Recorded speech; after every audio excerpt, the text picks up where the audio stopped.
voilà, c'est un élevage de Oui, surtout si les gens tiennent compte du fait que les cailles sont bien par rapport aux œufs, par rapport à tout ce qu'on peut faire avec les œufs de caille, on peut, même la coquille des œufs peut se permettre de faire des reproduits génétiques.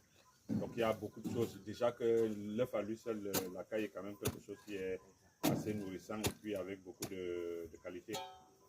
Je connais quand même un producteur, c'est lui qui livre les cailles à Carrefour, Oui. Mais je me dis, pour réussir dans cet élevage, il faut d'abord travailler énormément avec la communication, voilà. Une communauté de consommateurs. Voilà, justement. Le problème, c'est quoi? C'est que souvent, c'est difficile de vendre un produit qu'on n'a pas. Donc, c'est difficile de vendre un produit qu'on n'a pas et c'est difficile de déterminer un marché si on n'a pas des échantillons, voilà, pour aller vers le marché. Donc, on fait ici un échantillonnage. C'est à partir de l'échantillonnage qu'on a ici qu'on va déterminer le marché parce qu'on aura quelque chose à discuter avec le client parce que le client au Cameroun, le client veut voir. Il n'y a pas, c'est difficile de faire du marketing au Cameroun sans produit. C'est-à-dire qu'on ne va pas aller dire, par exemple, à Santa Lucia, que je connais bien, que je connais un peu, je connais j'ai vendu des produits cosmétiques chez eux. Je ne vais pas aller leur dire, bon, ok, moi je vais poser des produits chez vous. Et s'ils me demandaient aujourd'hui que c'est quoi, je dis, oui, les œufs de caille.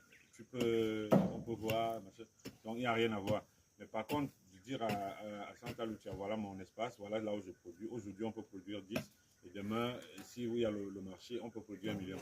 Voilà, donc mais il faut déjà voir là où commencer. Et comme naturellement, je prends toujours commencer petit.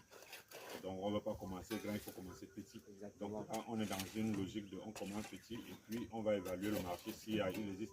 Peut-être que le marché n'existe pas, on verra. Mais sauf qu'il faudrait avoir le produit sur le marché pour tester le marché, pour savoir exactement quels sont les contours. Donc c'est pour ça que ça c'est vraiment un bâtiment qui sert à ça.